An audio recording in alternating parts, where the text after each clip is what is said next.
Imagine that this ace of diamonds represents roughly the size of Manhattan. Now, take this but multiply it by about 2.5, and this is roughly the size of the data center that's currently approved to be built in Utah. AI is the biggest corporate investment in US history, and we're going to be the ones that help to pay for it. Not just because of the environmental concerns, it's because of the huge stress that it puts economically on these communities, along with the huge risk that these data centers bring. Tech companies are racing as fast as they can to build these, and 41 states are currently offering them incentives, aka tax subsidies, to be able to do it. Which is funny because you'd think that trillion-dollar companies could afford to build these themselves without our help. Microsoft, 80 billion, Amazon, 200 billion. The entire investment in these data centers is more than the US spends on defense. Like I said before, states like Texas are offering $1 billion in tax subsidies. Virginia is offering 700 million, Illinois 370 million. And these communities and the states that occupy them will pay for it economically. That's not theoretical, it's proven. These data centers require massive amounts of energy that require new power grids, piping,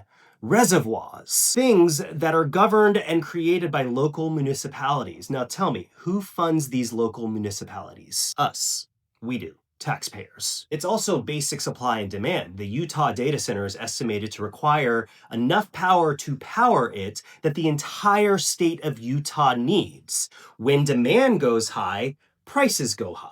POTUS, of course, is opening up every door of opportunity for these data centers to happen, whether that is removing environmental protections and regulations for the data centers or it's offering them loans or grants. He himself said that he wants to turn the United States into the AI capital of the world. But it was nice of him to say that these corporations can't pass off higher energy costs to consumers. It's a nice thought. No written laws or legislation. You might be saying, but what about all the jobs that these are going to create? Or what about all the local economic stimulus that all the people who are coming to these jobs are going to do for these communities? Let's talk about that. Does anybody remember the dot-com boom? As we were surely convinced that the investment was going to result in a return, it didn't happen. And all of these companies went bankrupt. All of this wiring and cabling went unused. And basically the economy crashed. If AI doesn't start generating the revenue to necessitate all of this investment, they're just going to stop building these data centers overnight. Meanwhile, the tax revenue is already gone. The job creation, gone.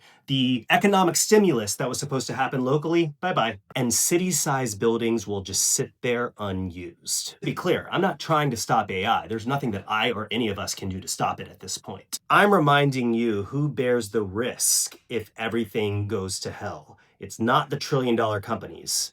It's us.